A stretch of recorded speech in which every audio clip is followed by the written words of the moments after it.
আমার স্বপ্ন আমার এই জন্তাল ইউনিয়নটাকে একটি মডেল ইউনিয়ন গড়ে তোলার লক্ষ্য। প্রিয় দর্শক, আসসালামু আলাইকুম। আজকে আমরা এসেছি জন্টাল ইউনিয়ন পরিষদের সিন্টু ভাইয়ের কাছে।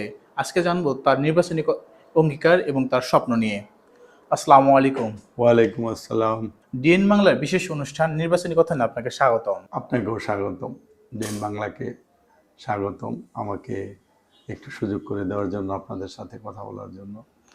আমরা তো যতটুকু জানি আপনি তো নির্বাচন করছেন জন্টাল ইউনিয়ন পরিষদে। হ্যাঁ, আপনার স্বপ্ন বা আকাঙ্ক্ষা কি আছে এই জনগণদের দেওয়ার জন্য? আমার স্বপ্ন আমার এই জন্তাল ইউনিয়নটাকে একটি মডেল ইউনিয়ন গড়ে তোলার লক্ষ্য। আমি মোহাম্মদ সেন্টু মোল্লা, আমি নবগঞ্জ উপজেলা বিএনপির কোষাধ্যক্ষ, জন্তাল ইউনিয়ন বিএনপির সাধারণ সম্পাদক, জিসাস কেন্দ্রীয় কমিটির যুগ্ম সাধারণ সম্পাদক। বিশুদ্ধ পানির আপনার এলাকার সংকট কিরকম আছে, প্রতিবন্ধকতা আছে, এটাকে আপনি কিভাবে নিরসনে করবেন, পরিকল্পনা কি আপনার? আমি আপনারা অনেকেই জানেন আমার জন্তাল ইউনিয়ন বাসীর প্রতি আমার একটা ভালোবাসা আছে। আমি সর্বসময় তাদের পাশে পূর্ব ছিলাম, ভবিষ্যতেও থাকবো। তবে আর্সেনিক মুক্ত কল আমি বিভিন্ন জায়গায় বসিয়ে দেওয়ার চেষ্টা করব এবং আমার সাধ্যমতো যতদূর সম্ভব আমি তাদের পাশে থাকবো এবং আমার সাধ্যমতো যতদূর সম্ভব আমি বিভিন্ন জায়গায় আর্সেনিক মুক্ত নলকূপ স্থাপনা করে দেওয়ার চেষ্টা করব। তো জানি মাদক একটা ভয়েল থাবা বা মাদক একটা আমাদের বলে যে চলে যে একটা অভিশাপ। তো আপনার ইউনিয়নে মাদক মুক্ত করার আপনার পরিকল্পনা কি কি আছে? সারা বাংলাদেশে মাদকের সংখ্যাটা খুব জর্জরিত এবং প্রচুর আকারে চলছে। তবে আমার নেতা, আমি যার হাত ধরে রাজনীতি করি, প্রিয় নেতা খন্দকার আবু আশফাক সাহেব, ঢাকা জেলা বিএনপির সম্মানিত সভাপতি, বর্তমান ঢাকা 1 আসনের সংসদ, তিনিও সংসদে উপস্থাপন করছেন এবং সেটা ইতিমধ্যে আপনারা দেখেছেন। এটা আমরা এভাবেই আমরা আনবো যে আমি চিন্তাধারা নিব যে প্রতিটা ওয়ার্ডে, আমার এই জন্তাল ইউনিয়নের 9টি ওয়ার্ড, প্রতিটি ওয়ার্ডে আমি একটি কমিটি গঠন করে দিব। সেই কমিটির মাধ্যমে যারা মাদক খায় বা সেবন করে তারা কিন্তু খুব ভয়ানক একটা পরিস্থিতির মধ্যে থাকে, যে কেউ কোনো কিছু বললে কিন্তু তাদের আঘাত করতে কিন্তু দুইবার ভাবে না। তো কমিটি যাদের করবেন তাদের নিরাপত্তাটা কি হবে ইনশিওর করবে? অপরাধ করবে তার সেরকম সাজা হবে এবং আইনের আশ্রয় নিব। আইন যেভাবে তাদেরকে তাদের সাজা বা যেভাবে তাদের হয় সেটাই তারা করবে। আচ্ছা, আমরা তো জানি আপনি তো ইছামতি পার ঘেঁষে আপনার ইউনিয়ন পরিষদ বা আপনার ইউনিয়ন পরিষদের অঞ্চল।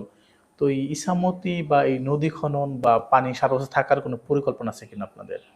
হ্যাঁ, আমরা এক সময় ছোট সময় দেখতাম ইছামতি নদী বর্ষার সময় একদম ভরাটে ছিল। এখন কিন্তু সেটা হয় না।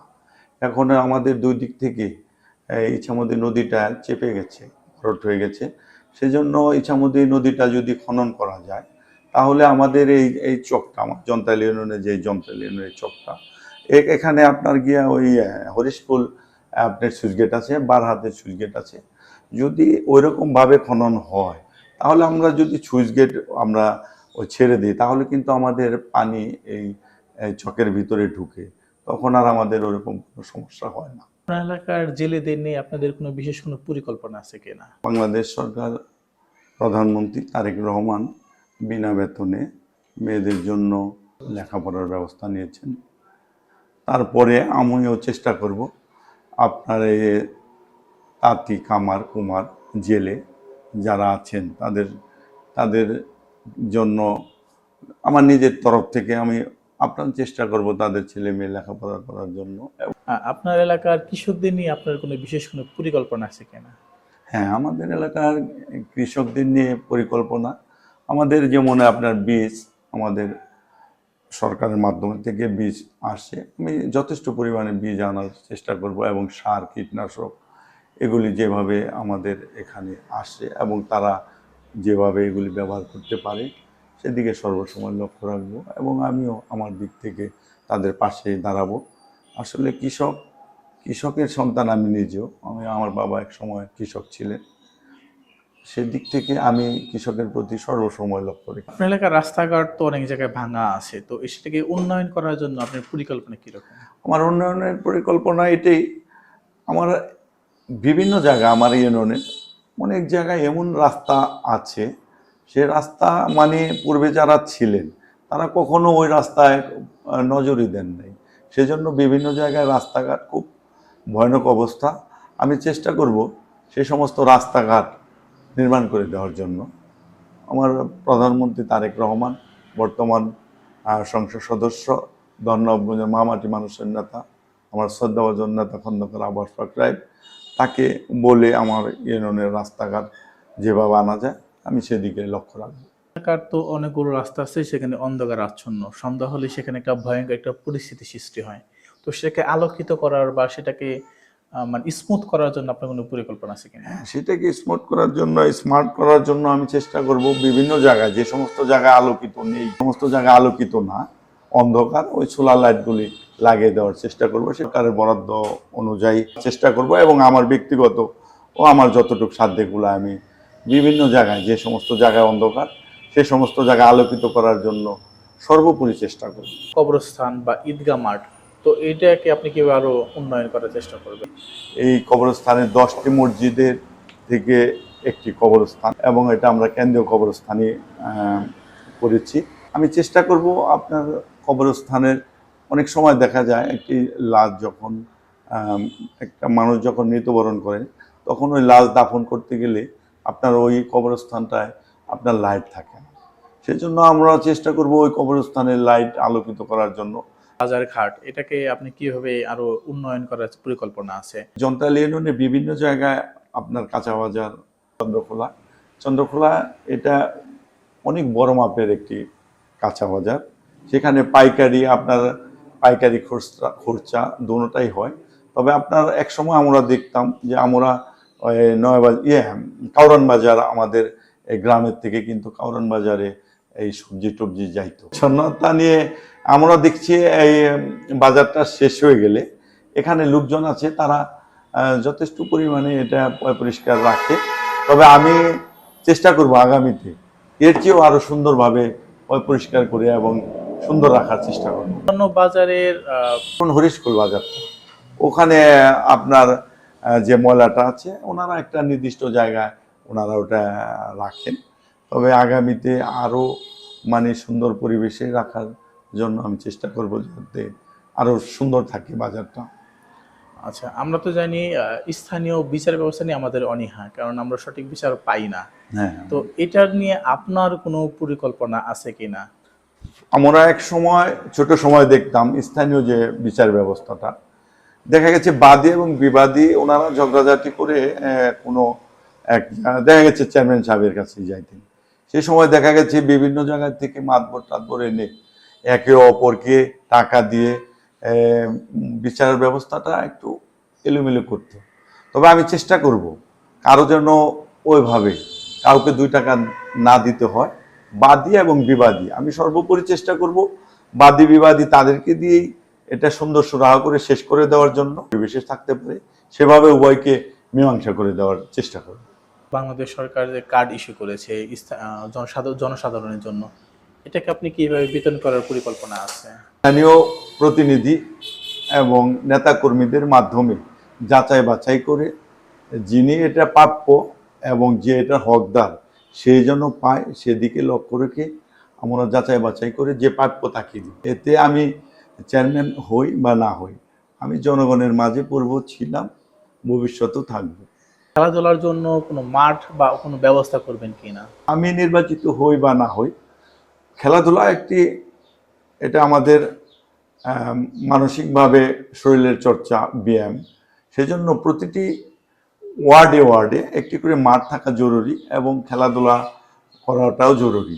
ছেলেরা যদি খেলাধুলা করে তাহলে তাদের শরীর স্বাস্থ্য ভালো থাকে। সেদিকে আমি সর্বোপরি আমি চেয়ারম্যান হই বা না হই আমার লক্ষ্য থাকবে। আমাদের ইউনিয়ন পরিষদে আমাদের প্রায় 7-8টা মাঠ আছে আমার ইউনিয়নের ভিতরে। আরও মাঠ বৃদ্ধি করার আমি চেষ্টা করব। জন্ম নিবন্ধন নতুন সংশোধন এবং মৃত্যু নিবন্ধন নতুন করা নিয়ে যে হ্যাসেল পোহাতে হয় ভোক্তাদের বা স্থানীয় মানুষদের, এটাকে আপনি কিভাবে সহজলভ্য করবেন? এখন আমরা দেখতে পাচ্ছি বিভিন্ন ইউনিয়নে অনেক ভোগান্তি। আপনার একটা জন্ম নিবন্ধন করতে গেলে প্রায় 15-20 দিন লেগে যায়। আমি নির্বাচিত হলে জন্ম নিবন্ধন এবং মৃত নিবন্ধন এবং মৃত সনদ আমি যাচাই বাছাই করি যত দ্রুত সম্ভব আমি এটাকে প্রদান করার চেষ্টা করব। মানুষের যেন কোনো ভোগান্তি না হয় আপনার এলাকার যে ট্রেড লাইসেন্স, নাগরিক সনদ, একই নামের প্রত্যয়নপত্র, এগুলি নিতে গেলে অতিরিক্ত একটা ফি আদায় করা হয় এবং অতিরিক্ত সময় নেওয়া হয়। তো এটা আপনি নির্বাচিত হলে এটা কিভাবে আপনি সহজলভ্য করবেন?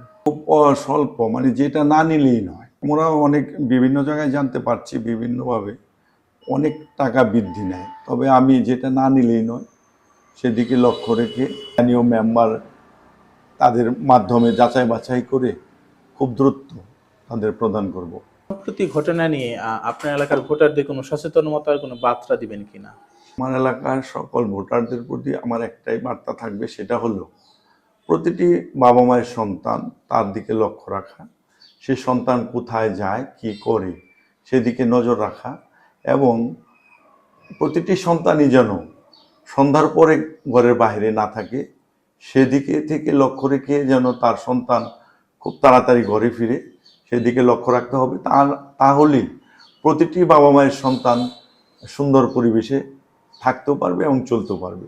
আজকাল ছেলেপেলেরা দেখা যাচ্ছে ঘর থেকে বের হয়েছে, কয়টা বাজে ঘরে ফিরলো সেটা কিন্তু বাবা মায়ের নজর নাই।